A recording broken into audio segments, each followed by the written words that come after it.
Gurave Gaurachandrai Radhikaya Tadale Krishnaya Krishna Bhaktai Tad Bhaktai Namo Namah.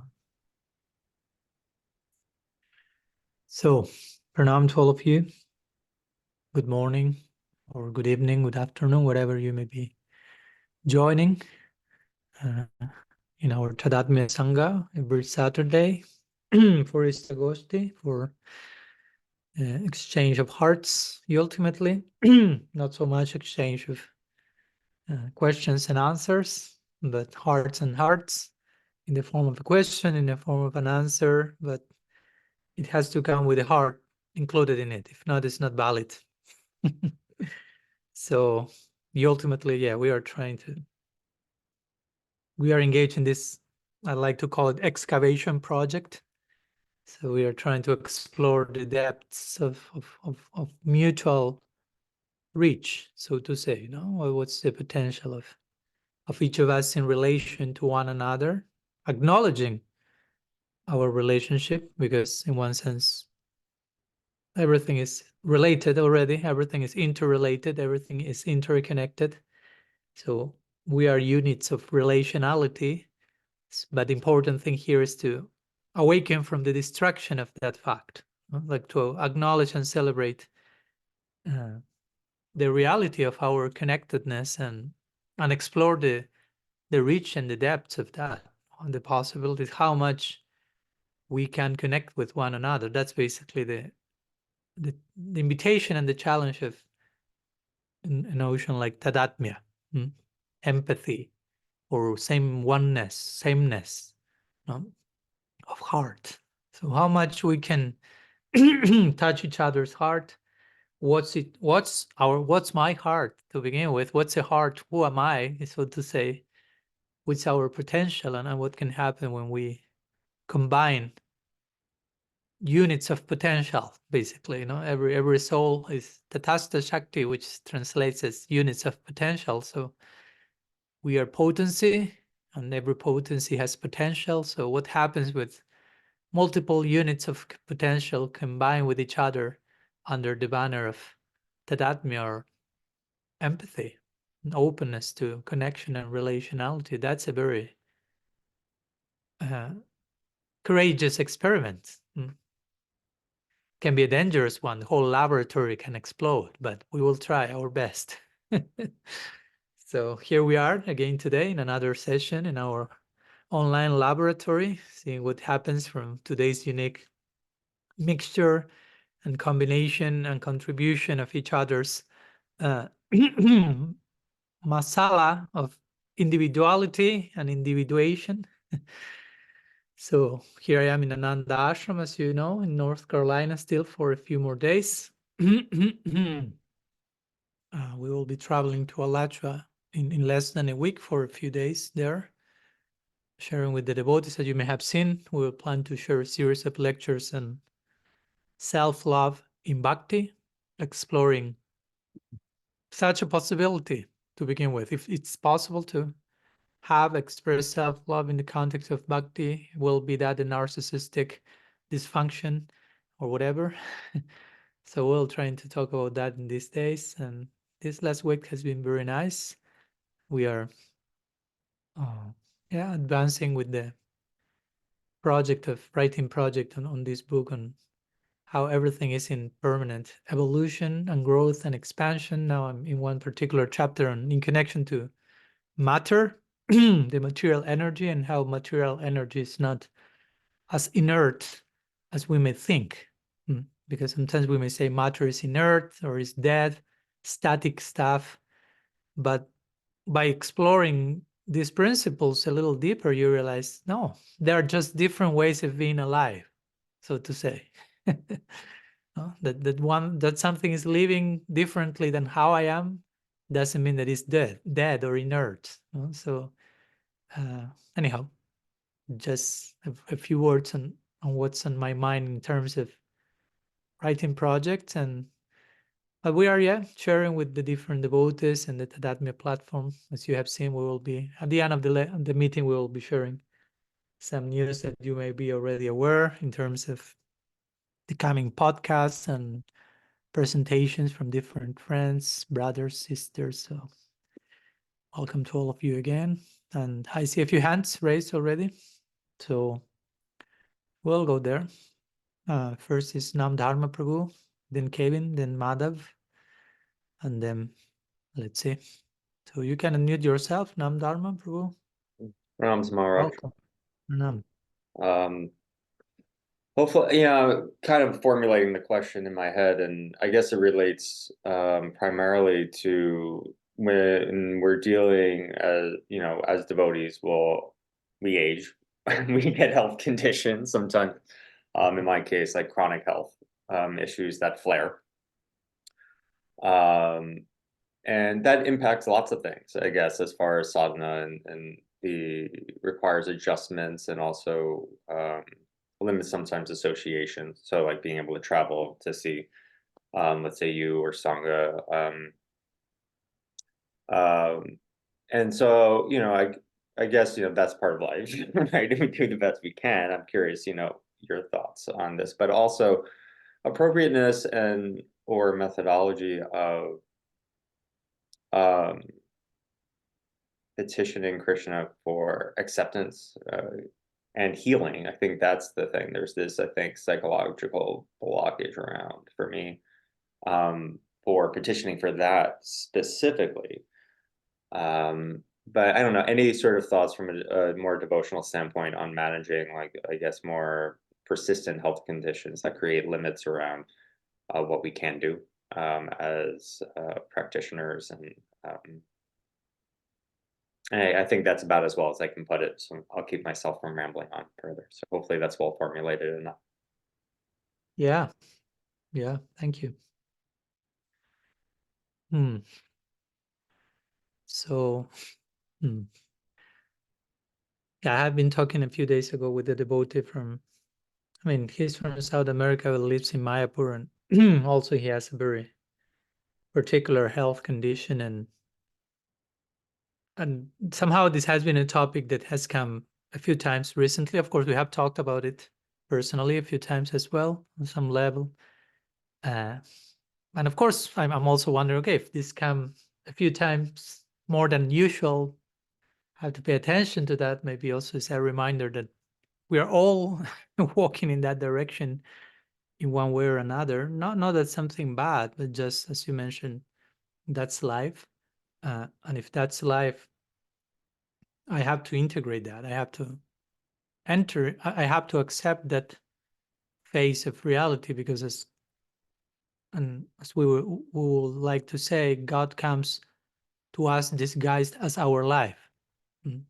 So I know it's particularly challenging to how to say, to acknowledge and to embrace God's presence in the form of a chronic disease or chronic pain.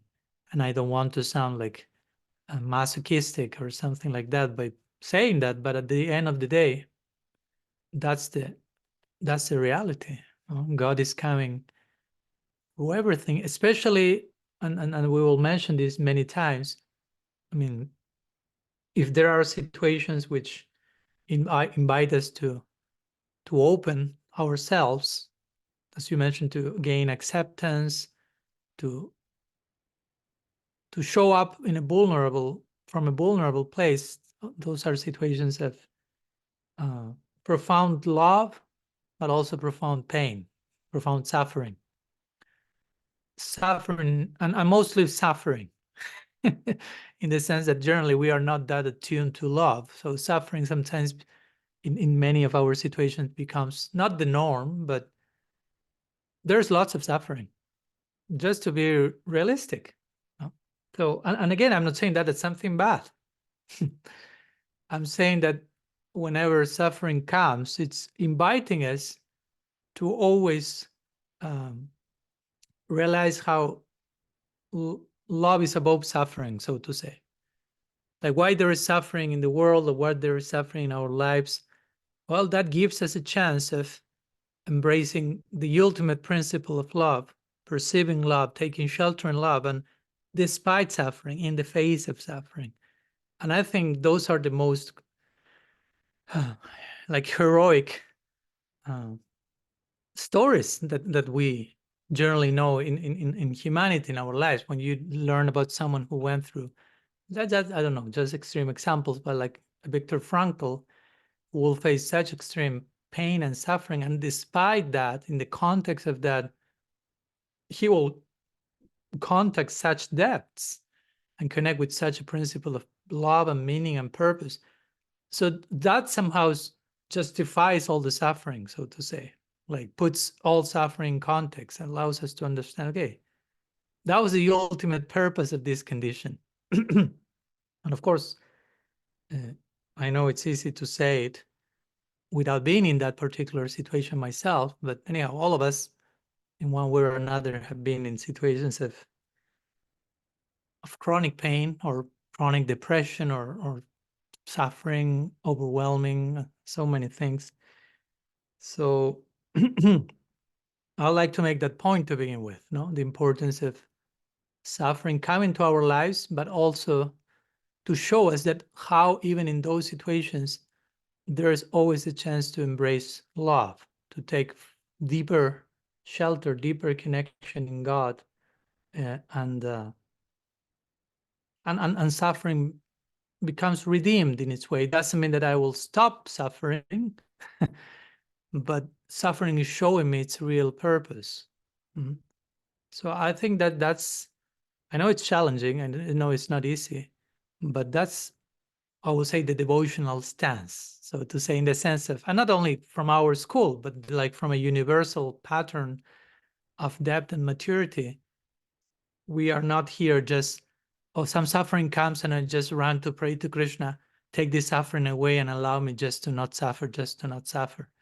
And that's still, again, I'm not saying be a masochistic and increase your suffering as much as you can. It's just learn to deal with that suffering, extracting purpose from it. No, it's not just the tolerance.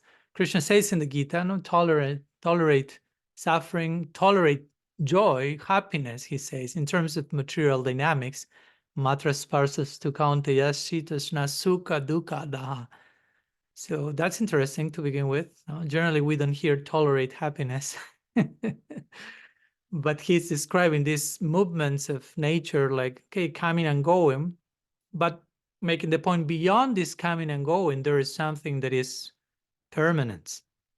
And it's ever evolving in its own way, but it's permanent in its depth and in its reality. So whether you're being joyful or sad, that's the point. Tolerate that means try to see that in the context of the bigger picture of that things which is underlying that, which is beyond that, which is the foundation of everything, and learn to connect with that, whether in a chronic disease, whether in pain, whether in suffering, whether in tragedy, whether in joy, whether in good karma, so to say.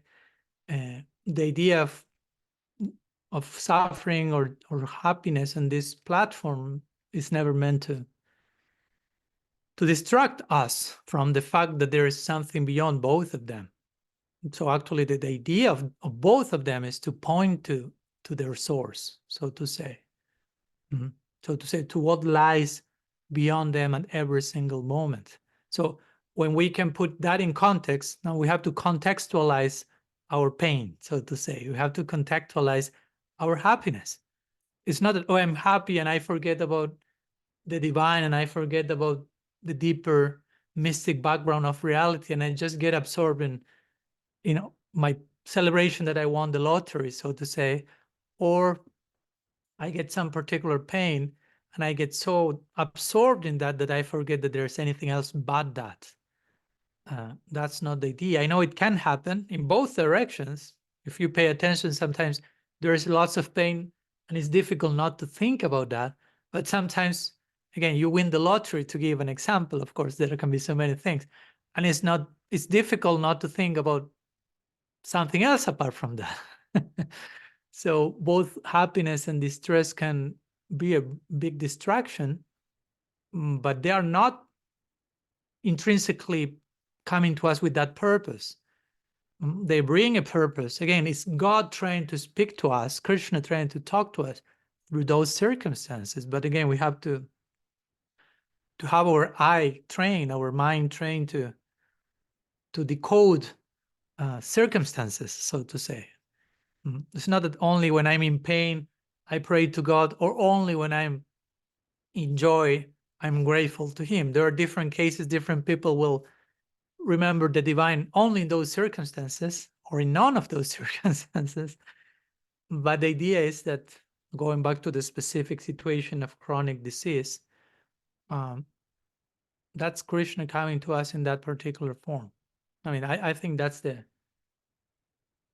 may sound simplistic, or it may sound for some people like strange that I say that, but that's the true fact. If we really want to, if we have faith that Krishna is Krishna, that Krishna is who He is, that He's merciful to His devotee, that He's a sensitive person, that He loves us unconditionally, if we really accept those core facts, we cannot but conclude that He will be approaching us at every moment, in every possible way that will be what we need to undergo. And of course, I know that at some point one may think, "What do I really need to undergo this? Do I really need to go through this experience, which seems excruciating, or which is so challenging?" And yeah, at the end of the day, they replace yes.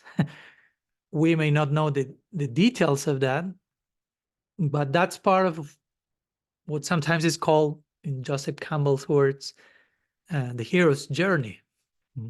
The hero's journey, which is not his own idea, it's just a pattern, as you may know, or you may have heard hopefully about this. And if not, after this lecture, please educate yourself in that connection, because it's a very important notion, which is not a concept made up by Joseph Campbell. It's just a pattern of how reality unfolds ideally, and which is present in every single mystical tradition. And basically, a hero's journey has these 3 steps. Of course, he gave like 17 or 18 in detail, but the 3 main ones are, in the words of Richard Rohr, will be order, disorder, reorder. Or in other words, will be, you are at home, so to say. There is a departure from home, and there is a return to home transformed. In other words, you are in a certain situation, let's call it home, let's call it comfort zone to be more specific. And then comes the forced departure to that, the initiation process, where you enter into the caves of the unknown, when we are put into a situation where it's really clearly beyond our control, beyond what we were planning and thinking, but somehow it's meant to confront us with certain truths about ourselves, so we can integrate those truths. And many times that happens in the context of suffering, so we can return back, so to say, and really fully integrated, individuated beings. So, and that's a heroic journey. Again, to be a hero doesn't mean that, and many times my point is, in this journey, hero's journey, because it sounds heroic, the hero's journey, and we may like picture ourselves like being victorious in every battle, and here I am back home conquering all on my way. I know probably you will be shattered to pieces in many battles. That's part of the hero's journey. Now, sometimes the imaginary is, okay, you leave the predictable and you go and confront your dragons. And you think, okay, it's the hero's journey, so I will confront the dragons and defeat the dragons, and probably you will be miserably defeated a few times first, and you have to accept that, and you have to embrace your pain and your grief. We, all of us are supposed to go through these particular dynamics, and not only once. Try to understand that hero's journey is not just one journey. Okay, I had to go through that. Okay, I'm done. I'm a hero now. Or the heroine's journey. It's an ongoing process of learning and letting go. Learning and letting go.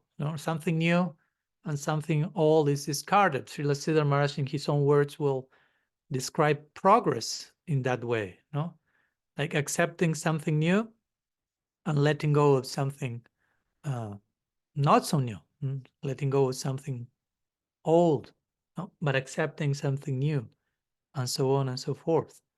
So I always like to frame this type of challenging chapters of one's life with this word. Sometimes we need some concepts to frame our journey or to give more like structure to our experience and understand, yeah, I'm going through this very complex situation, very painful one, but it's part of my hero's journey.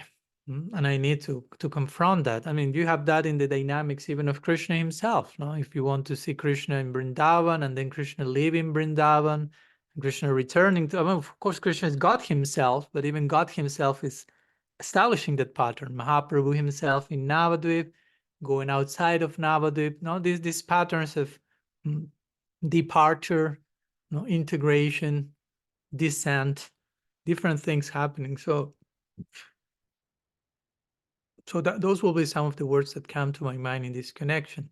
Like trying to see even those chapters again, and these may be chapters that are, I wouldn't say embarrassing, but in one sense do not feel glorious to us sometimes. We feel like I'm miserably suffering, I'm thrown on my bed because of this chronic disease, I'm defeated in battle, so on and so forth. But it's important that we put them in the context of this bigger picture called hero's journey. This is meant to add heroism to my life. It's part of the journey. I have to integrate my grief. I have to grieve my grief, first of all, because many times we are units of avoidance only. We just want like to let suffering pass as quick as I can. So I'm just like, I'm again myself.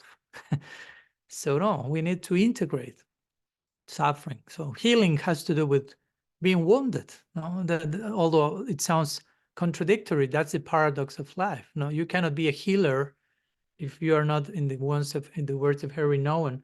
You have to become a wounded healer. Those who have a wound that has been properly integrated, they have some healing to give. They have gone through that process. They have gone through this fire of ordeal. So for some of us, maybe a chronic disease. From some of us, maybe a public defamation. For some of us, maybe a heartbreak in some particular relationship. For some of us, maybe who knows what. Different shapes, and I'm sure all of us know something of that.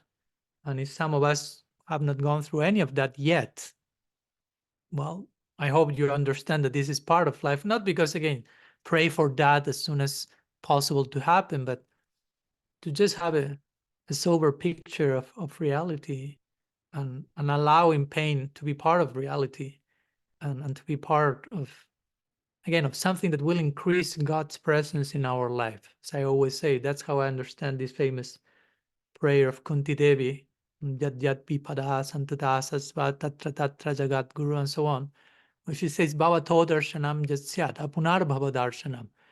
She's asking to Krishna, give me more suffering or more miseries. It seems that she's praying for that. So you may say, wow, that sounds pretty dysfunctional. Because on top of that, she already had enough dose of misery that more of us can handle in one lifetime. And on top of that, she's begging for more. What's going on? But she's saying, the more this come, the more I have your darshan, she's saying. The more these complex situations come, that's my point. I won't say she's asking for suffering in a sadomasochistic way. She's requesting to continuously be put in challenging situations, because those are the moments where she can perceive Krishna's presence more and more, because he makes himself present in through those, not only in those situations, but through those situations. And she has the capacity to perceive that. No, so she's not asking for suffering. She's asking for Krishna's presence. And she knows how present he is in those complicated situations. So she got it, so to say. She got the realization of that. So she's praying to him to come to her life in that particular way, which is a very intimate way, so to say, which Krishna will manifest through those situations to support, to accompany, to shower her love, and to show how, as we say, love is above all pain and all suffering. At the end of the day, that's the real triumph and the real victory. And we need to be, it's not us that we need to be victorious. Love has to be victorious, even over us. So sometimes, again, we need to be defeated by everything else. So eventually we can surrender to love and realize, yeah, that's the ultimate victory, to be defeated by love, so to say, to accept how love triumphs overall, even on top of the most excruciating, complex situations. So the whole of our life is about that, about learning that lesson. And it will take multiple series or sessions for us to learn that lesson, but it's okay. We have eternity on our side. So we are happy to be given the chance of continuing training and awakening more and more to that fact. So I don't know if any of that makes sense, Nam Dharma. Hopefully something of that helps on some level or another. It helps. Thank you. Okay. Thank you. Thank you. Okay. So we'll continue.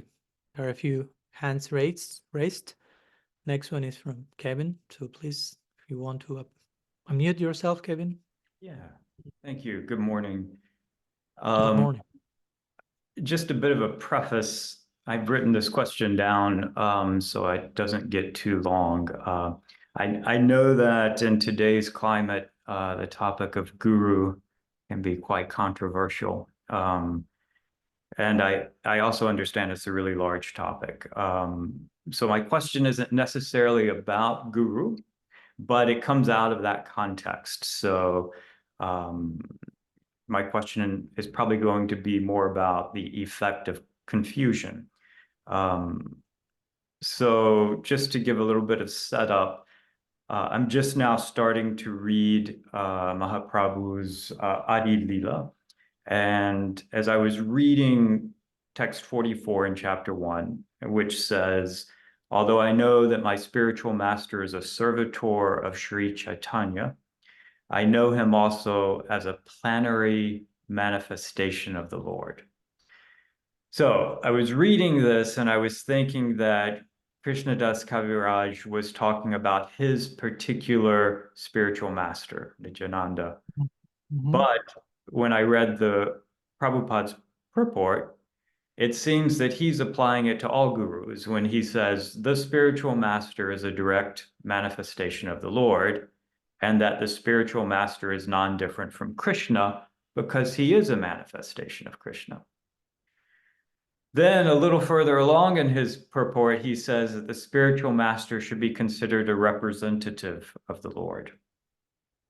So my confusion is how to interpret that, because to me, accepting a guru as a direct manifestation is different than considering the guru to be a representative of the Lord, right? So my question is more about facing confusion, right? And with regard to Shastra and how that affects my ability or actually shuts down my willingness to accept Shastra, right? But of course, if you could dispel that bit of confusion about the purport at the same time, that would be helpful too. Yeah. Okay. Thank you. Thanks. So, yeah, in brief, to begin with, the guru principle, as we know, yeah, it's complex to understand. As I mentioned in Radical Personalism book, Guru Tattva is one of the most difficult topics to understand, which at the same time means it's one of the easiest to misunderstand. Something is one of the most difficult to understand, it lends itself to be one of the easiest to misunderstand because of the nuance. And this question is presenting that healthy confusion in the sense of, okay, Guru is Krishna. Wait. He is not Krishna. He's a representative of Krishna, but he's impartial. And it's like, okay, what's going on here? Who is Guru? What's Guru? And we need time to unpack that, because it's not as easy as we think. Now, if you think that you know what's Guru, and your notion is quite simplistic, probably you don't have the correct idea on that. And I will say that most people do not have the correct idea of what's guru. Most people limit the notion of guru to one single individual, and that's guru for them. And many times that ends up being over-emphasized and over-idealized to a point that it ends up being many times a personality cult or a codependency template without proper context, and it ends up lending itself to fanaticism and sectarianism and so many unhealthy templates that I think we should have learned our lesson so far, although not yet, it seems. And I include myself in the equation, of course. And I'm not saying any of this to downplay the principle of guru. On the contrary, I mean, in the context of properly chanting the glories of Sri Guru and Guru Tattva, it's mandatory that we take all the necessary time we need to properly understand what we are talking about. To follow my point. I mean, it's not like, okay, guru is that person who is my guru and he is God himself and everyone should surrender to him or whatever. Sometimes we are very reductionistic, very simplistic, and Guru Tattva is very nuanced. I would say that one of the reasons why Guru Tattva is one of the most difficult topics to understand is because many things. One of them is because Guru is not limited to a person, but Guru is a principle, a universal principle that is represented by certain individuals. But to begin with, it's a universal template through which that represents the principle of divine grace or divine knowledge and divine revelation. And that takes a particular form as what we will call Vyasti Guru, an individual. So with this, I'm saying Guru is both. Guru is directly Krishna, because we could say, but when I say Guru is directly Krishna, I'm not referring that particular individual that maybe your guru is directly Krishna. I'm talking about guru not limited to one particular individual. I mean, I try to, in the whole chapter on Guru Tattva and radical personalism, I try to talk about this a little bit because, again, there's no clear understanding of that. Samasti Guru. Samasti Guru means the collective principle of Guru, the universal principle of Guru, which begins with Krishna himself. Krishna is the Adi Guru. Krishna is the original Guru. When you see Parampara, Krishna is the first one. So when we say Guru, in one sense, we are referring to God first. Indeed, we should accept Krishna as our spiritual master before accepting any individual as our spiritual master. That's the idea. We should understand God is, to begin with, the very source of Guru. And then I will surrender myself to whomever fully represents that, in my opinion or in my experience. But that person is Guru as long and as much as that person is representing Krishna's will, through teaching, through example, because he's the original Guru. As long as that person is no longer doing that, I cannot consider that Guru. Another example I give in the book is a policeman or a policewoman. Now, you are supposedly representing the police department.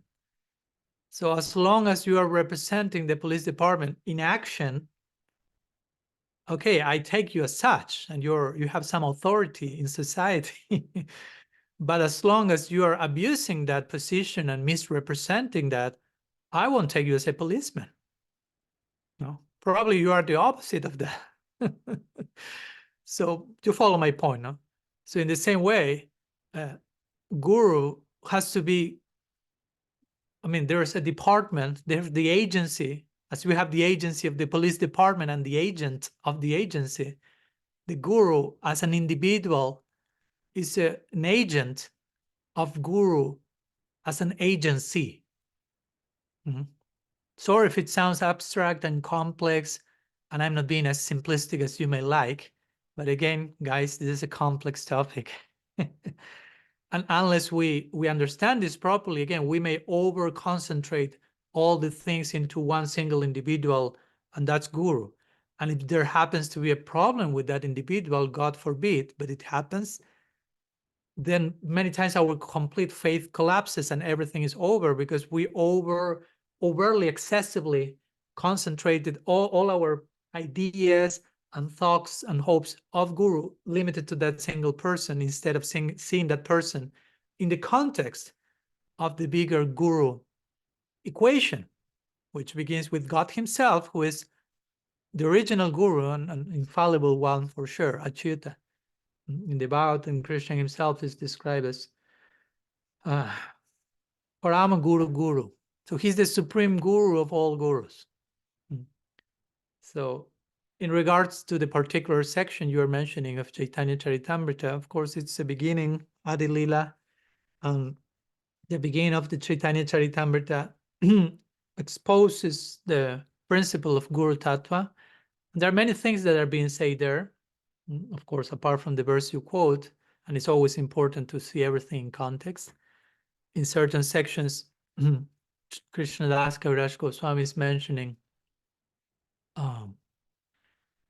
that the guru is Krishna in the heart, and then Krishna in the heart appears, because generally we don't have full capacity to take advantage of the presence of that Chaitya Guru, or Guru in the heart. That guru appears externally as a Siksha Guru, or a guru who instructs us, basically. That's the point.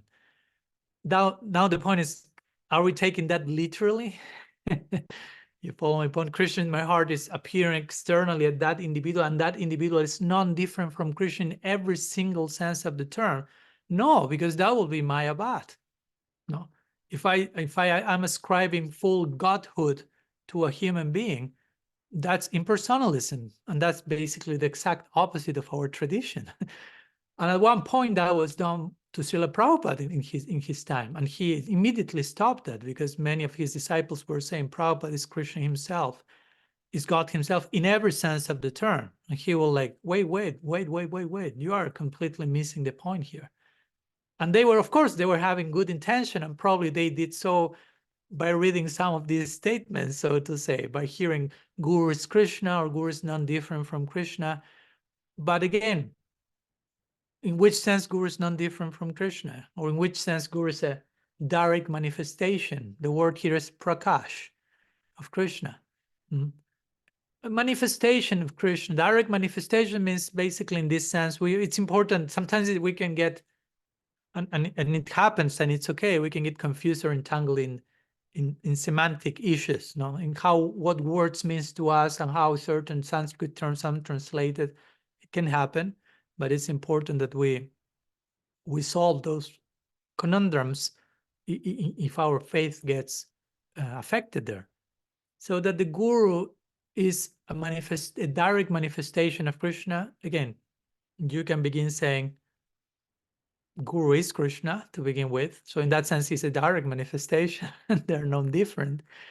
But if you are speaking about a human guru, let's put it that way, that person will be a direct manifestation of Krishna in the sense of, as long as that person is guru, and that's an important point to establish first, and I mentioned that point in my book, when scriptures refer to guru, they take for granted that such person is performing his or her duties perfectly. No?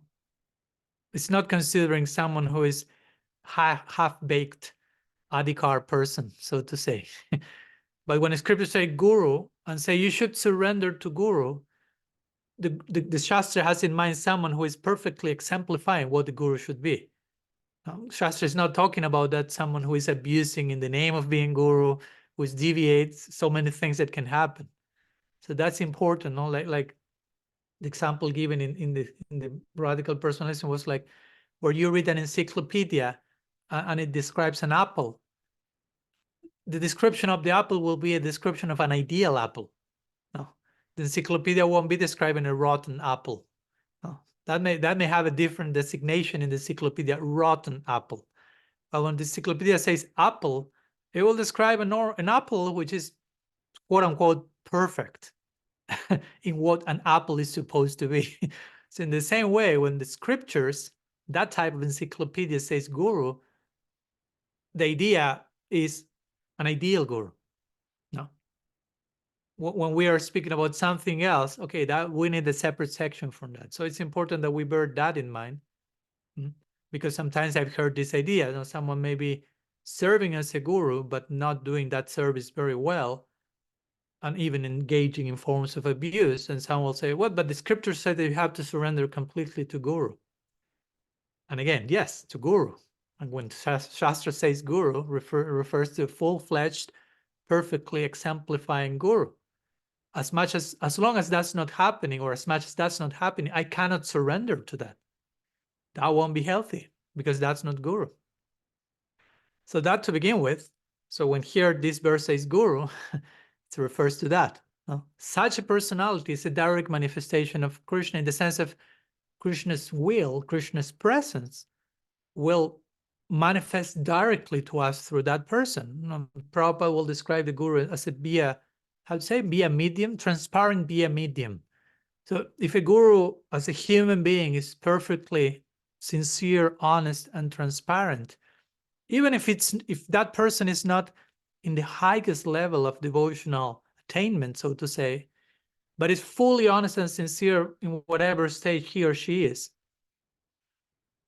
that transparency allows for Krishna's presence to be expressed through that person, provided that the disciple also is equally transparent. Remember, this is a two-person equation. No, it's not like, okay, my guru is topmost advanced devotee, so I must experience Krishna now. No, where are you as a disciple? If we as a disciple have not enough integrity, authenticity, honesty, you can have the topmost devotee in front of you, and you won't perceive Krishna there. So that's the idea. Now, in one sense, the two of them are nuanced. Like Vishwanath Chakravarti will say, "Shak shak dharit vena samasta sastra uktastata bhavyataiva sadvikinto pravorya priyaiva tasha." The guru is Krishna himself, and he's the dearmost of Krishna, like implying guru is a devotee of Krishna, and he's Krishna himself in a representational sense. That's the idea. No, we are not to take the human guru as Krishna himself in every sense of the term. That won't be pleasing to the guru. That's my point. No, that won't be of service to that person. If you go to your guru and say, you are not different from Krishna in every sense of the term, the guru will tell you, you don't understand anything of what I'm trying to teach you. So in that sense, the guru is direct representation, direct manifestation. You can replace the word manifestation for representation. Like direct manifestation means Krishna's presence becomes manifest directly to you. You have a direct experience of Krishna's presence or manifestation through that person. It doesn't mean that you need to see Krishna or hear his flute or stuff like that. It just means you will have an epiphany. You will have an undeniable experience, like we all should, before even giving ourselves to someone, so to say. I mean, I've been these days studying and thinking a little bit about like the preliminary, and I will mention this briefly because it's a long topic, but generally before accepting a guru, we have this expression surrender to a guru, which of course is not a one-act performance, but there is some form of official, acceptance of a person. But what's the preliminary? Sometimes surrender is presented as the preliminary stage of bhakti, of actual development of the relationship. But what's the preliminary stage of surrender? And we could say a preliminary stage of surrender is awe and wonder. And whenever we perceive awe and wonder, we surrender to that. We shouldn't surrender without that. So my point is, if you surrender to a person, so to say, or to a guru in this case, before that official decision that I want to give my life to this person, you have to have had some experience of awe and wonder. Again, this type of epiphany, like Krishna is present through this person. I feel that God is speaking to me through him or her. I feel something unique. I mean, it's transrational. I'm not calculating that. I'm not hallucinating. It's really self-evident. So it's a divine arrangement, and it puts me in a point in the situation of, again, awe and wonder, and like, wow, what comes next after awe and wonder? I have to surrender to that awe and wonder. And eventually it's personified in a particular person, but I think that's an important preliminary step. Before surrender, there has to be awe and wonder. If there's no awe and wonder, and you're captivating, and you're called in an irresistible way by having an undeniable epiphany, then the so-called surrender can be some coercive, forced, sometimes even codependent thing done out of social pressure or who knows what, fear. That's not surrender. That's not real surrender. So anyhow, some thoughts in connection to your initial question regarding this particular verse, and beyond this particular verse or this particular topic. I think it's important to keep in mind these ideas when, as you mentioned, we are confronted, so to say, by statements in the scripture which may seem challenging. Part of the important part of the relationship between student and teacher is that, like, I find some challenges in the scripture, and I go to my teacher because this statement is disturbing me, and your teacher sheds light on that statement in a way that, oh, what was disturbing me now is nourishing me. Wow, incredible. And that's an epiphany unto itself, again, and that puts us in a place of awe and wonder, and that opens for us the landscape, like, wow, that's how life operates. Now, whatever is at present disturbing me can potentially nourish me, can potentially become a source of awe and wonder, provided I have the proper lens to approach it. And in part, being connected with guru and sadhus is that, trying to gain the proper vision. Not only guru explaining me Shastra, but sometimes guru explaining us guru. Because sometimes our teacher may say something that disturbs us, and we need further clarification, and that's part of the ongoing conversation that takes us to different layers of further clarification and awe and wonder and further surrender, and that never stops. That's my point. That doesn't just need to happen in the beginning. Like, oh, I find awe and wonder with this person, I surrender, and after that surrender, no more awe and wonder. No, it went bankrupt. Awe and wonder. We have bankruptcy of awe and wonder now. That's not the idea. That's how the whole progress journey should happen, in terms of awe and wonder, and surrender to that awe and wonder, and further awe and wonder, and surrender to that awe forever. I mean, if you analyze the Leela, all of the inhabitants of Vrindavan are in constant awe and wonder. Krishna himself. I mean, and every step there is a nuance to discover and to serve and to explore. And rasa sar chamatkar, says the scriptures. No, the very essence of rasa. Rasa is the highest expression of love. Bhakti rasa. Rasa sar, the essence of that is chamatkar, which means astonishment, wonder. So that remains the essence of love. So if that remains the essence of love forever, that should be there even in the very beginnings of our love journey, so to say, and should continue taking new shapes along the way. So anyhow, got lost and found by the topic, so thank you. I really appreciate it. That clarified a lot. Thank you. Okay, I'm happy. Thank you. So who else? Madhav. Pranam Maharaj. Maharaj, I want to ask a question regarding the topic Mantrartha Chintanam. Like, there are many acharyas who mentioned this topic, Bhaktivinoda Thakur and even Sanatan Goswami and the previous acharyas. Which topic can you repeat? Because the audio went off. Mantra, did you say mantra and something else? I didn't hear. Mantrartha Chintanam, like meditating on the meaning of the name while chanting. So I just want to know how would this concept apply to japa as well as kirtan? because both these limbs are slightly different in their execution. So how does this particular act of Mantrartha Chintanam apply to these two in like their different executions? Okay. Now, a few things we can say. Of course, the notion you refer to, can take different forms. There's not only one way to do it. Not like to reflect on the meaning of the mantra, for example. When you can do it at times where you are chanting, where you are actually engaging in kirtan or japa, or you can do them when you are not doing that. Like when we are doing now. We will now be reflecting on that without being, hopefully none of you have your japa mala in your hand at this moment. No, so, but just in case, raise your hands. I have my gun there. I think we'll begin every Istagosthi in that way, just in case for now. Anyhow, it's hilarious, and we are laughing not to cry, because I've seen that a few times. Yeah. Those are the dangers of Zoom. You don't see anyone's hands, so you don't know what's going on below the screen there.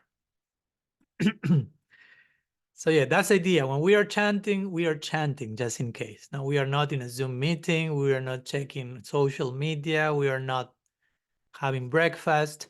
No, try to give your mind to what you are doing. That will be the beginning of mantra chintanam. No, like you cannot contemplate anything if you are not giving your full attention to that. So we can begin explaining that in that way. Like when you're practicing japa or kirtan, engaging with the name, just do that.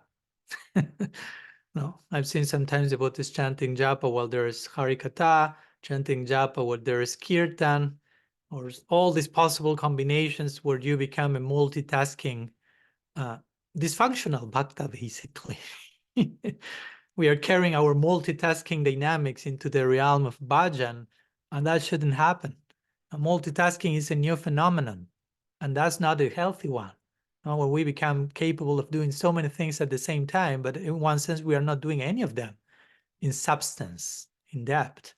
But we develop the capacity of doing many things superficially.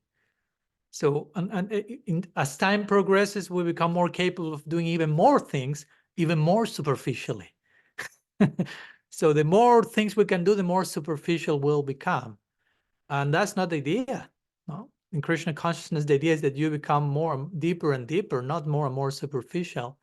And sometimes that takes time, quality presence, and focus. Whether you're chanting, whether you are talking with another person, we are developing a relationship, which chanting is all about that. Chanting is developing a relationship. Remember, it's not you doing something, but it's you talking with someone else. Don't forget that there is someone else included in the equation. It's not just we attaining something, we struggling with, only us doing something. It's a two-way street. So to meditate on the name or to contemplate the meaning of the name, again, it can take different ways. One of them, again, is to be fully present for the name when we are trying to address it, when we are trying to relate with it. Also, it's important to contemplate not only will be the meaning of the name in terms of what Krishna means, what the all attractive means, and because in one sense also, if you are trying to engage in that unfolding while chanting, it can become a distraction in one sense also. Okay, all attractive and all attractive mean this and this mean that, and you start to, in one sense, think about that while chanting, but somehow you are doing two things at this point. There's like a divergence there. So I will say that one of the ways I generally recommend to engage in this practice is that you engage in that before entering the practice. Like contemplate what's not so much even what's the meaning of each name, but what's the name? What's the identity of the name? how the name is non-different from the named. Abhina Tvam Namanam. Spend some time ruminating on that, not intellectualizing necessarily, but just trying to contemplate that prayerfully. And then you can enter into the chanting, so to say. I think that's important. That's as we were talking before, preliminary actions to Saranagati. Okay, preliminary actions to the chanting. And I would, in one sense, for me, I wouldn't make that much of a difference between japa and kirtan. Of course, I'm not saying it's exactly the same in every way, but in one sense, both are, in principle, the same thing, in the sense that I'm developing my relationship with Krishna in both. That's what should be happening in both. No? Japa is not, again, it's not just repeating something in my mouth and in my mind, doing the laundry list and going who knows where, no? Or doing something else while I'm doing japa. And kirtan is not just musical entertainment, because that can happen also. So there should be a preliminary preparation before entering kirtan or entering japa, ideally. It's not like, okay, pick your instruments and let's rock it, so to say. That's why generally, traditionally, and ideally, in my opinion, Hari Katha should be there in between kirtan. No. Sometimes the devotees organize, like, I don't know, 37-hour kirtan. I'm exaggerating the timing a little bit. Sometimes it's 8-hour kirtan, 6-hour. And I have nothing against that. It's beautiful. But I will put this like interludes, so to say, in between. In the beginning, hey guys, okay, we are reuniting here. We're engaging in this yajna. Say yajna, Sankirtan is a yajna. So what's yajna? There's a fire, there's a sacrifice that is to be put into the fire. What we are supposed to put into the fire. We will have a nice time, we will sing together, it will be fun. Okay, but that's not all. So what's Sankirtan about? Now, what are we supposed to do in 5 minutes? What we are about to do here? Let's not lose sight of that. And then we do the Sankirtan, and after the Sankirtan, probably we may have lost sight of what we were supposed to do. So let's talk about it again before our next song, so to say. So it doesn't end up being a concert or something like that, because if not, it becomes more and more concert-like. And sometimes even kirtaniyas end up being like rock stars. I've seen that. I mean, I'm talking based on experience. I'm not pointing to anyone, condemning anything, but just like, I mean, the name of Krishna is not just the external sound. Bhaktivinoda Thakur will say that. Namaskar Nahirhai, Namar Bahirhai. He say, the letters may be sounding, but that's not Srinam. So the name of Krishna has to be accompanied by a certain spirit of invocation. If not, that's not the name of Krishna. Atasri Krishna Namadi Navabred Gahyamindriye Sebon Mukhehi Jivadoswayameva Spuratida, says Rupa Goswami. The name of Krishna, everything related to Krishna is transcendental to our senses. You cannot touch it. So it's like, oops. And then he says, but if you have the proper attitude of seva, it all begins through your tongue. Krishna manifests fully there. But he mentions seva unmukhe. You have to be inclined towards giving pleasure to the object of your affection. If that's not there, that's not kirtan. That's not nam. Not to condemn anyone, just to establish a principle. Kirtaniya, what's a kirtaniya? Kirtaniya is not someone who sings nicely. Kirtaniya is someone who follows kirtaniya sadahari. As much as you follow that principle, you are a kirtaniya. It's not about singing nicely and living a lifestyle which is not aligned with all these principles. And I don't want to sound, oh, Maharaj, enter into strict smashing sannyas mode, and it's like, no, it's not about that. It's just, we don't want to cheat ourselves, basically. We don't want to take these things cheaply. And these are the most high, valuable, and cherished practices and ideals we have. So we don't want to like how to say, downplay, no, like boil down, no, what's the expression? Like dilute. No, we don't want to dilute this high good thing. So I will emphasize that in terms of contemplating the name and the meaning of the name. What's the name? What's the name first? Well, what's the name? It's a person. It's not a name only. It's not a sound. It's an entity. And it's inviting me for a relationship. So how I'm showing up for the relationship? In which terms do I want to establish the relationship? All that requires contemplation. You have to take time for that. No? And that all that is necessary. But not necessarily maybe during the time of the chanting, but during the rest of your day, so to say. And then you go to chanting with that contemplation, with that spirit, and you pay attention to the name, you open to the sound, with all that contemplation in the background. So naturally, that will invite the name to show itself, himself, herself, themselves as they are, so to say. No? So I will point that, emphasize that both in japa and in kirtan in its own way. I think it's important that we take some time to, as we said before, in terms of guru, it's important that we get educated about Guru Tattva. In terms of japa or kirtan, it's important that we get educated in terms of Nam Tattva. And it's not just receiving concepts again, but committing ourselves to the relationship. The concept is there to make you committed in the relation. The concept comes and tells you the name is not a name, it's a person. And this is the person, and this is the relationship that this person wants to have with you. What about you? You want to have that relationship? What it takes to have that relationship with such a person. And then you are thrown into a notion of introspection after that. You have to really think and pray and align your life as if you want, it's voluntary, about that. And that takes time. That's a job. That's a task. No? And that's part of the chanting. So in that way, our chanting is not just the moment we are chanting, but all that is happening around the chanting and in the context of the chanting and before the chanting and after the chanting and between the chanting.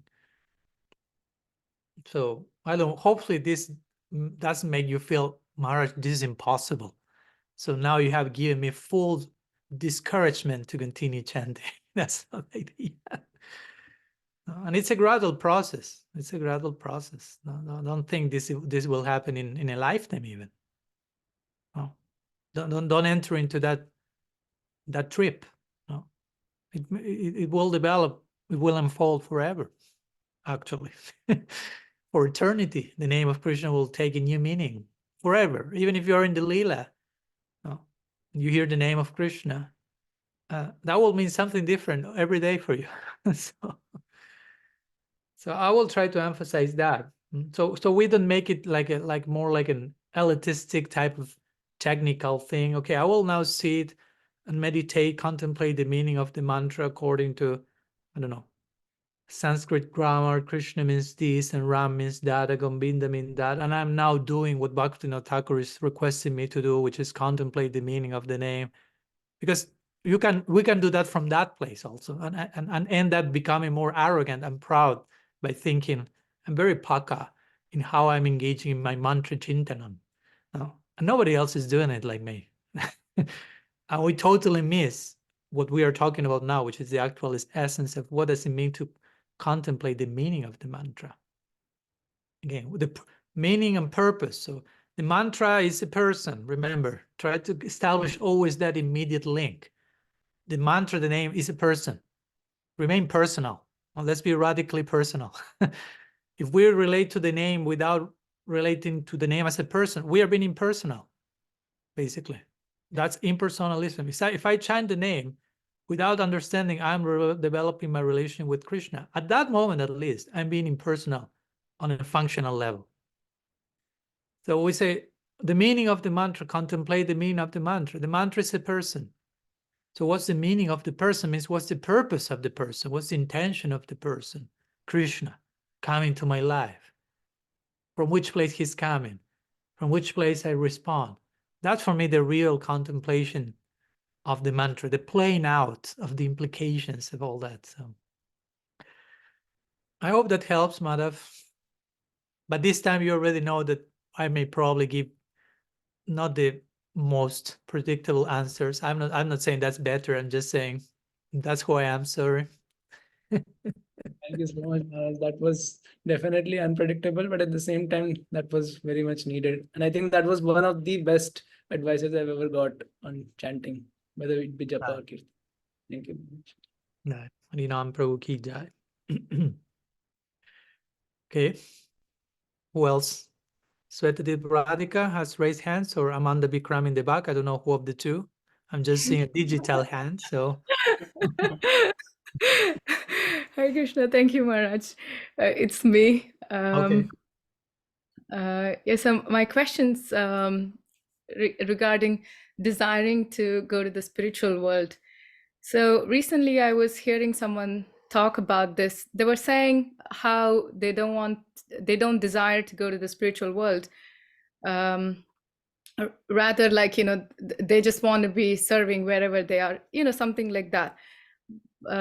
And I was thinking, because they were saying, if we desire to go to the spiritual world, that means that's for our own enjoyment and not like for the pleasure of Krishna. And so then I was thinking, there are sometimes we hear like we should like intensely desire to see Krishna, to get a service in Goloka Vrindavan.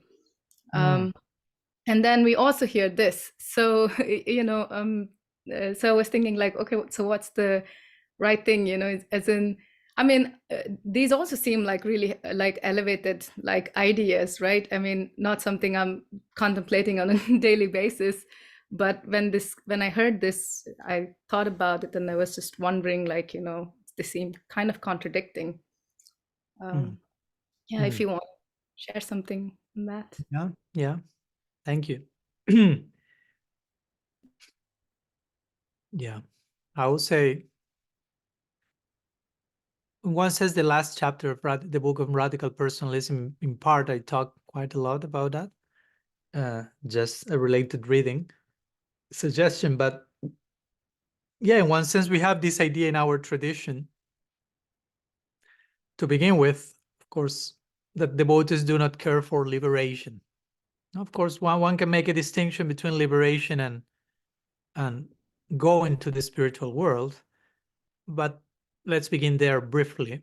No? Mahaprabhu will say, for example, Nadanam Najanam Nasundarim Kavitamba. So he's saying, I don't care for Dharma, Artha, Kama, nor Moksha, basically.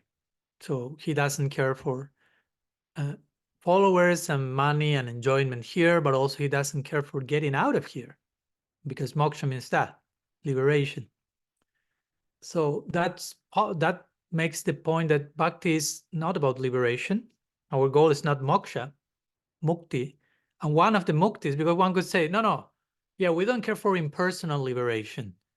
No, but moksha and mukti is fivefold, as you may know. No?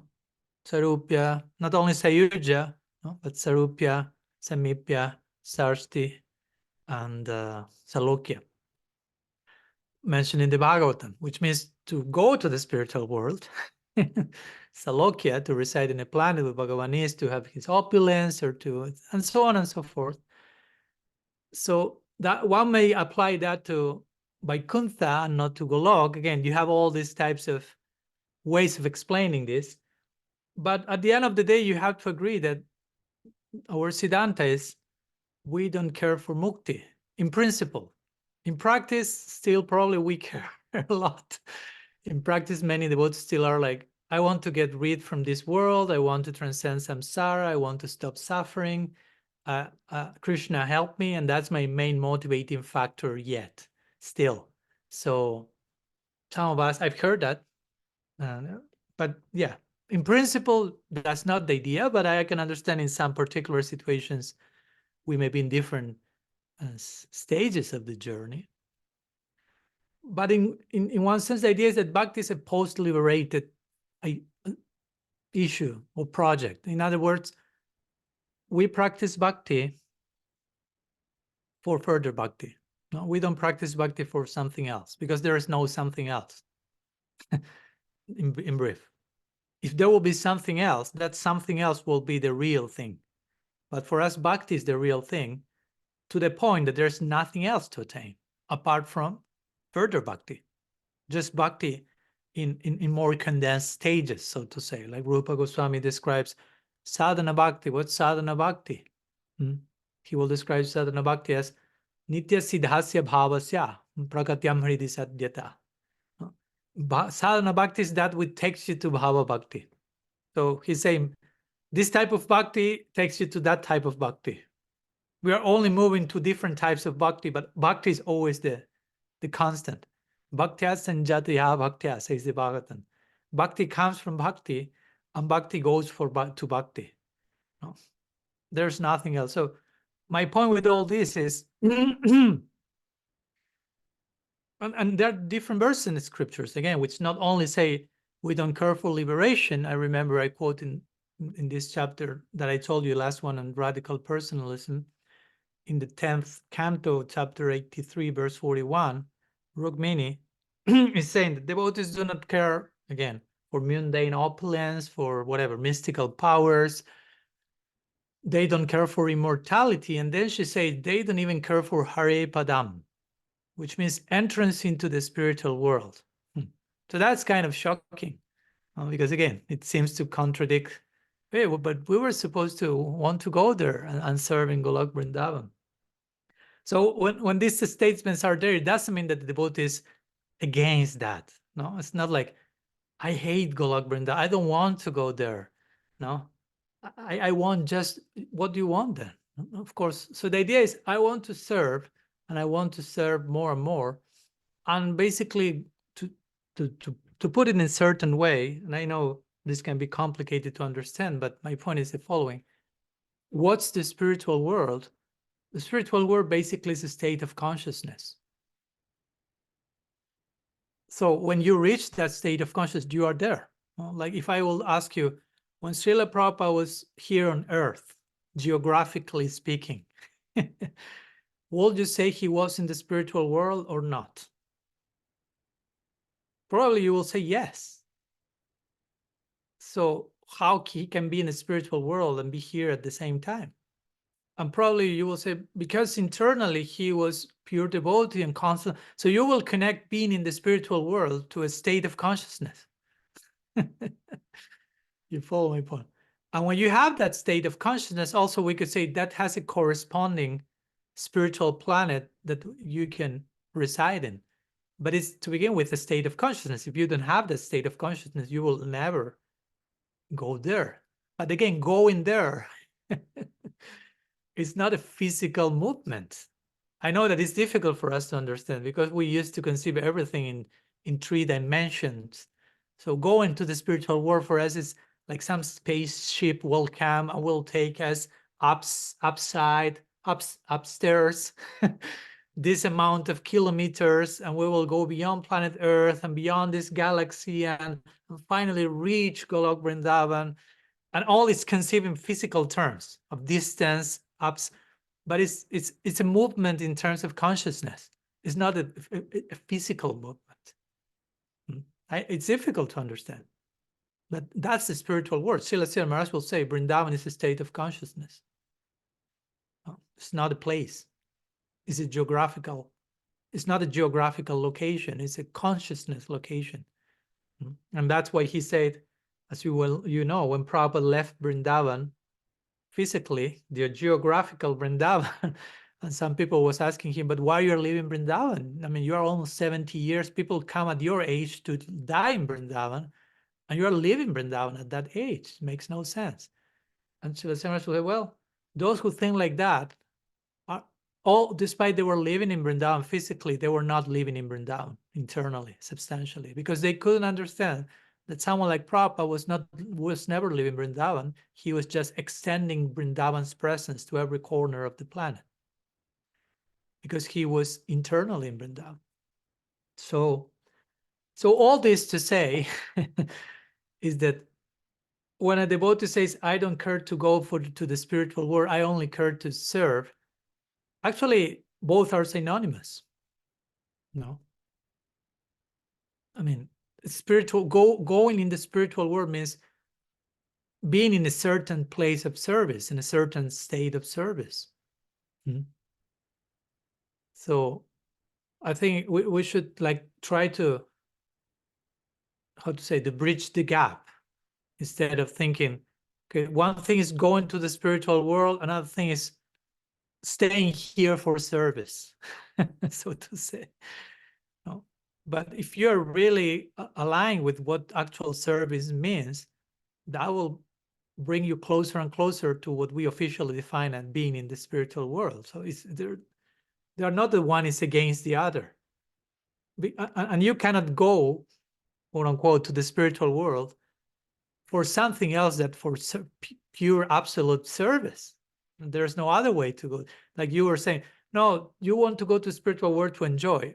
That's an oxymoron. That's a contradiction of terms. You cannot enter a place like that with enjoying a spirit. There's no place for that. No. Of course, we can make the point, I don't want to go to Golok to exploit Golok, but also immediately we'll say, but that's not possible even. I appreciate the statement. I don't want to go to the spiritual world yet because I will be exploiting everything. But immediately the clarification is, you will never be able to enter in that way either. So don't make a problem. You won't be there. If you choose to remain exploiter, you won't be there. You are not there yet. And when you are in the proper internal place, aligned fully with what it means, with the quality of service that is found in Goloka Vrindavan, let's say, you are there. That's the point. No? We hear so many descriptions of devotees on earth, so to say, in this body, awakening to their spiritual identity. So, a spiritual identity is not isolated from an environment of service. Now, if you realize that you are such and such gopi or gopa, so to say, that realization happens in the context of the whole environment, which means you are there. You follow? It's not like, okay, I realized that I'm such manjari, but I just realized that absolutely in isolation with everything else that happens in Goloka Vrindavan. It doesn't work like that. When you have a glimpse of who you are eternally, you have a glimpse of the whole paraphernalia and environment that is accompanying you. So in that sense, you are already there, or you are beginning to be there. Again, it's difficult. I know words are limiting always. But you are beginning to participate there, so to say, more and more. And we are already in that process. That's my point. You don't need to just wait for having an epiphany of what's my Gopa name in Golok to start to feel I'm part of this. No, we are the day one of our practice is a way of starting to participate in that, not in a sahaja way, imitating and thinking I'm this, I'm that, in a fictional way, but to feel myself part of that. No, as much as you can relate to what's going on in the lila, for example, you feel part of that in some way. You feel that so the more you feel part of something, you are participating in that. I remember that was one of the main points in the last lecture of the Radical Personalism series, how to relate with the Leelas in a way that is relatable and applicable to wherever we are now. And that takes us to a further degree of participation. So again, when we say we want to go to the spiritual world, if we say that, again, we should be saying that from a place of rendering a particular type of service. But for that to happen, we have to do something here and now. It all begins here and now. Because sometimes we may also use this, I want to go to the spiritual world as an evasive, as an, how do you call it? Like an evacuation plan in the afterlife. No, like I want to go there so I don't have to deal with this and this and this stuff here. Or I want to go to the spiritual world to, again, you won't reach there if in that case. Now, the only way we can reach the spiritual world is by reaching it here, by understanding it's a state of consciousness, it's a mood of service that I'm to cultivate in the here and now, today, and tomorrow develop it, and the day after tomorrow develop it. And gradually I will find myself there. I will eventually realize my eternal identity in the lila, and everything will follow from that, and so on and so forth. It doesn't have to be like an extra concern apart from that. So the actual concern is what I'm doing today, April 27th, 2024, to get closer to that spirit of service that is the norm in Golok, so to say. That's how I'm advancing. That's my going to the spiritual world. Again, going doesn't mean I was here and suddenly transferred there. Going is ongoing affair. I'm going. Like if I say I'm here in North Carolina, Lake Lure, what I'm saying, and I'm going to Asheville, which is a town 45 minutes by car, and I'm calling my friend, I'm going. So I'm going means I'm going. It's not that I'm there. I'm starting to go, and it will take time to reach there, but I'm going. So going to the spiritual world is an ongoing affair. And the only way I will eventually officially reach there is by doing something today, by doing what I need to do today. And that will take me to what I need to do tomorrow, and so on and so forth. That's how we progress, is step by step. It's not like a sudden transference and I suddenly am here, as I say sometimes even sarcastically. No, like, no, you chant your 16 round, follow your 4 regulative principles, and even if you don't have any concentration and no faith and no love, you will be at the end of your life thrown into Golok, and you will arrive there and have no clue where to go, what to do, which is my department, and someone at the entrance will tell you, okay, you have been assigned to this particular kunja, this is your identity. You ask that guy what to do. It doesn't happen like that, right? We have to start being part of that now. We have to enter there now. We are going there gradually. And in that organic unfolding, eventually, everything will be in place and clear and revealed and manifested. That's how it generally happens, at least. So I hope that helps to the Radhika. I don't know, you tell me. Makes any sense? Yeah, yes, Maharaj, a lot. It was really very helpful. Just one thing I was thinking in connection to what you were saying regarding how it's not a physical place and a state of consciousness. It makes sense to me, but I was thinking some places where Srila Prabhupada has said, like if you're trying to go to Brahmaloka, it would take like 40,000 billion years or something like that, you know? So it sounds like it's a physical travel in that sense. Yeah, because Brahmaloka is a material planet. That's a different thing. That's a planet of Brahma. So, okay. So those are other laws that are governing there. We're speaking about spiritual world. The very expression says it, a spiritual world. It's a world made of spirit. It's not made of matter. So it's a world in spirit. Now, spiritual world means you achieve there, that place in spirit, in consciousness. No? Vaikuntha Priti Vidyadi said college in Mai, said Chaitanya Charitamrita. From Vaikuntha upwards, even the soil is made of transcendental chintamani, like touchstone. So it's making the point that here we are talking about a categorically different type of reality, so to say. Again, I know it's beyond our heads, and if we try to use our imagination to conceive that, our imagination is limited because we can only imagine what we have experienced so far. And we have never experienced so far spiritual world, no? Just in case we are not coming from Golok or something like that. Our imagination cannot help. So the idea is just opening ourselves from another system of revelation and inspiration and divine descent and grace and so on and so forth. So thank you. Thank you for your question. So we have one more hand raised. Sham is there. Nice to see you, Sham. So you can unmute yourself if you have any questions. Am I audible, Maharaj? I don't hear you that well, so try to, I don't know, maybe talk as close as you can to the computer or cell phone and loud as you can.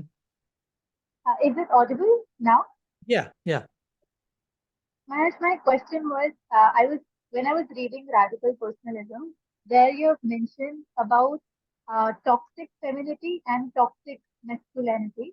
So you were thinking that how toxic femininity sometimes comes in the form of victim consciousness.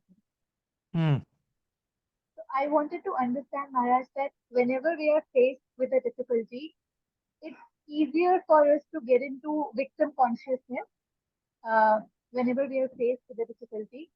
So how do we remind ourselves that victim consciousness is not going to help us in any way? How do we make a balance out of it? Because sometimes it's very comforting to get into a victim consciousness and continue to be a victim at the hands of a difficulty.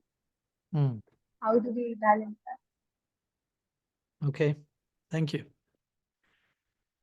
So yeah, we mentioned that in the Radical Personalism book, that of course vulnerability, because that was a little bit in the context of the conversation, and vulnerability and empowerment. So vulnerability is a very, of course, potentially empowering attribute, and it's feminine in nature to be vulnerable, but everything has its toxic counterpart or expression, no? So like the toxic femininity in this case, or the toxic expression of vulnerability, it will be basically victim consciousness, no? Where I'm not saying that some people may not be a victim of certain things. No, I'm not saying that. You can be victims of abuse and so many things, and that has to be properly acknowledged.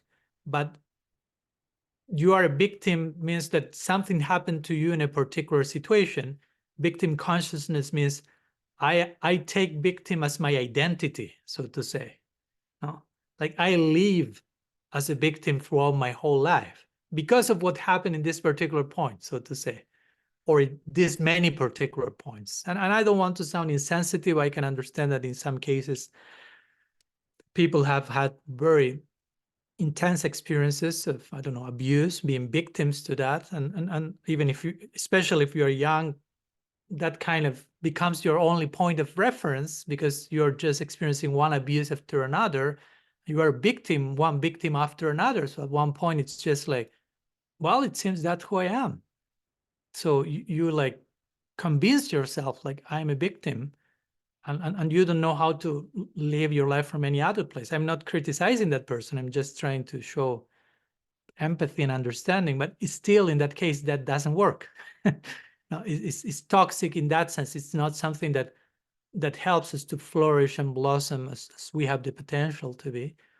But of course, we don't need to be to have gone an excessively traumatized childhood to play the victim. It's so easy for any of us to do it immediately, because in one sense, it's the easiest thing to do in the immediate. Mid and long term is the most difficult thing to sustain. If you choose to to sustain that sense of identity forever, that's unsustainable. That's so toxic that, I mean, the point with the main problem with victim consciousness that I think I mentioned in my book is that it goes basically against the principle of taking responsibility for yourself. Because there's always someone else to blame, so to say.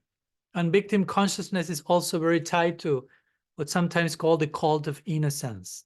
I also refer to that in my book, which means like some other person was abused, and I like empathize with that person. Oh, you have been so abused, yes, and he did that to you. And you are trying kind of subtracting the victimhood of that person and ascribe that to you, like I'm better person because I'm identifying with that. That can happen. I mean, that's very different from being empathic and sensitive towards someone else is being abused. That's perfectly fine. But unconsciously, sometimes we can engage in this cult of innocence when we just condemn what other people did to other people, but as a way of confirming how good I am, so to say, because of how much I identify with other victims instead of taking responsibility for my own life, so to say. So it's subtle, but that can happen. So at the end of the day, I think it's important that we are reminded that to be human and to be living, to exist as a living real person means to take responsibility. We have a commitment not only to our own potential, we have a commitment to our own existence. So victim consciousness is kind of an evasiveness of taking responsibility for life. In which sense? To give an example, for example, I don't know, someone has gone through an abuse, no? Like someone was abused as a child by an elder. No, let's go to one of the most undesirable things that someone may have to go through, and that can happen, unfortunately. That has happened. So you have been a victim of abuse. We are not denying that. But still, when having been abused, you have two choices here. One is, I choose to remain a victim forever, like enter into that character because I have been a victim. I am a victim forever because I was abused by this person, and that made me a victim, and that keeps me a victim. So do not expect anything from me because I was abused in this way and I'm a victim. So that's who I am. And you have to validate my victimhood, because if you don't validate that, you're being violent, so on and so forth. And nowadays in our current society, there is so much of that, even on ridiculous levels, even if you haven't been abused or anything. But if you don't validate how I feel about myself, you are being violent towards me, and I will make you a legal case for you or something. So that's one choice. I'm being genuine victim of some situation, but still I have the choice to choose how to respond to that. So that's the point. Do I choose to take personal responsibility for my own feelings in that situation, or do I do not take responsibility for that and just remain playing the victim?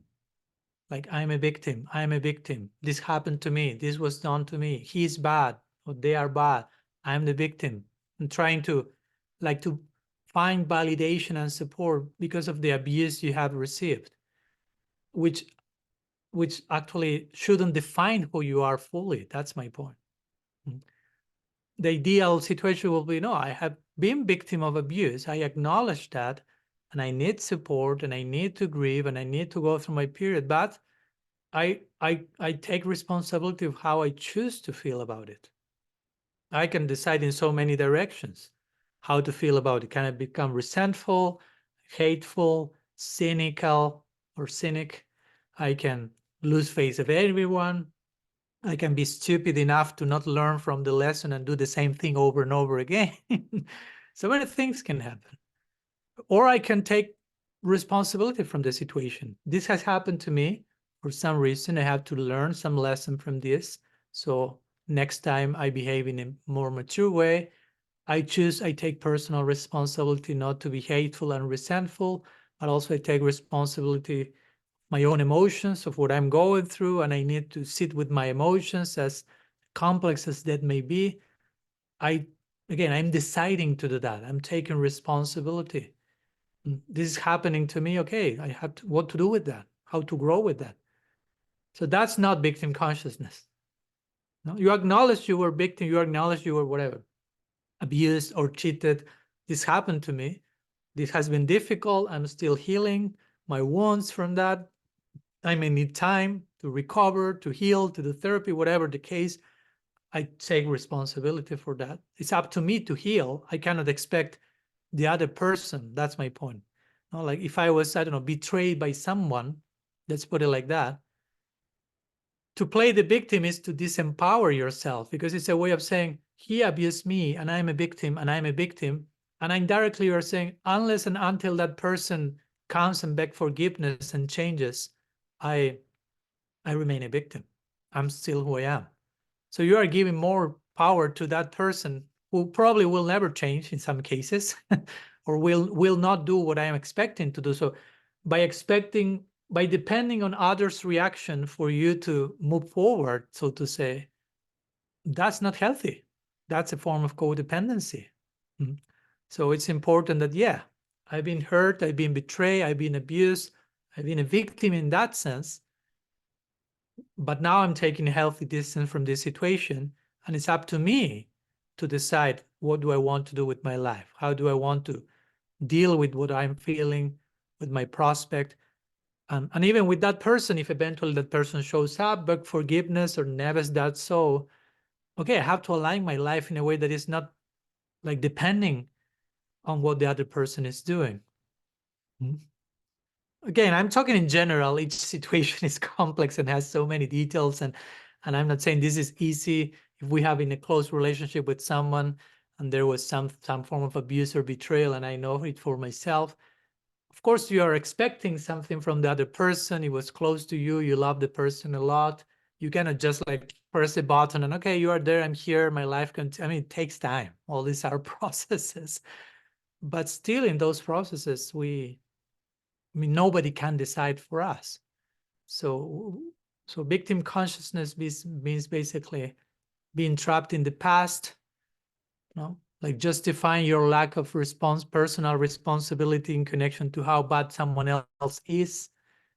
Weak faith requires an enemy, as they say. So yeah, those will be some thoughts in terms of how we can like push ourselves beyond victim consciousness. And this is not only for you, of course, Sham, it's for everyone, because it's so easy to fall into that. On so many levels, there are so many levels to that. But it's tied to this idea of taking personal responsibility. Yeah, some other people may be doing things to us, they may say things about us, but still it's up to me to decide what to do. It's not up to them. They won't decide that. So in that sense, I'm empowered, but also I have to take the decision. And many of us, to be honest, many of us are terrified about personal responsibility. In situations like this, we may realize, oh my gosh, I just want, for so many times, I was more comfortable having others deciding for me, telling me what to do, what to think, what to feel, where to go, how to dress, everything. And it was I was accomplice to that somehow. I was allowing that to happen and compromising my freedom, not developing my individuality. And now in this situation, I'm forced to continue to engage with that pattern even more toxically and become addict and dependent on that, or realize, okay, I decide now. And nobody else can decide apart from me. I have to, that's what makes me an individual being. If that will be taken away from me, I will become inert stuff, so to say. So to honor that also, that's as terrifying as that prospect is, you have to decide. It's beautiful and it's empowering. And we have to take the steps. And even if we decided in a direction that we realize, oh, probably that was not the best decision, okay, you decide in a wiser way the next time. That's how life operates. That's how we grow and mature. By deciding, sometimes making mistakes and learning from those mistakes. And if we learn from a mistake, how much that's a mistake. So we shouldn't be afraid of personal responsibility. So sometimes victim consciousness is, again, unconsciously a way of escaping from that and remaining in kindergarten forever. But that's not what we want. So I hope that helps. A few words in that connection. Thank you so much. And yeah, we have no more raised hands. I know that there's one question that was sent to me before the meeting by Daniel, a friend of us that is not able to connect live. But with Daniel's permission, I will leave that to the next meeting, because maybe next meeting, Bhakti Rasa, you remind me about that, and we can begin with his question, because I didn't know there will be all these questions, and I will go for that long either. So excuse me, Daniel, for that. I hope you can wait for one more week, and next Saturday we'll begin with Daniel's question, which was in connection to Ekadasi. And actually, I think next Saturday is Ekadasi, so I think that will be a good, proper way to to honor his question and begin our Istagosthi next Saturday. So thank you so much to all of you. And also before we conclude here, just brief reminder, a few activities we will be having this coming week. One of them being this Wednesday, we have shifted our Free Radical podcast from Mondays to Wednesdays, first and third Wednesday of each month. So I'll be sharing the beautiful conversation we had with Father Richard Ward.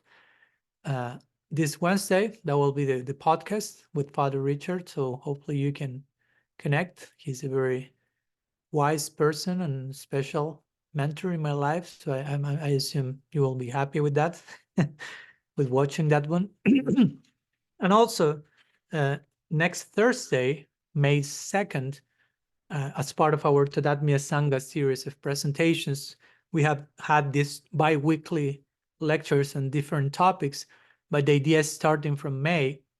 We also will be having one monthly presentation. We'll take 3 or 4 lectures throughout the month, once per week.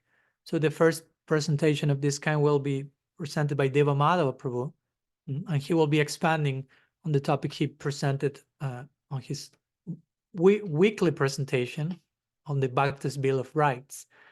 So that will start this Thursday for the next 3 Thursdays of May. So if you have a chance, that will be at 8 EM EDT time. So if you have a chance, you can connect live via Zoom. This requires some subscription in advance, so you can connect.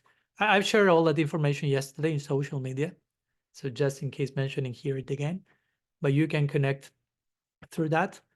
And we'll be starting to have this type of presentations, also adding that to our Tadatmya offering every month. So again, thanks to all of you. Pranam, thank you so much for being there as usual. Presence, questions, listening, affection, openness, Tadatmya, empathy. I'm looking forward to see you next Saturday. Sri Sachinandan Gaur Hari Ki Jai. Shri Harinam Prabhu Ki Jai. Shri Shri Gaur Nityananda Ki Jai. Shri Shri Gaur Gadadhar Ji Ki Jai. Shri Shri Radha Madan Mohan Ki Jai. Radha Govinda Dev Ki Jai. Shri Radha Gopinath Ji Ki Jai. Gaur Bhakta Vrinda Ki Jai. Gaur Premanand Hari Hari Bol. Vancha Kalpataru Vyascha. Kripa Sindhu Vyaiva Chapatitanam Pavanebhyo Vaishnavebhyo Namo. Ananta Koti Vaishnava Vrinda Ki Jai. Gaur Hari Bol. Thank you so much.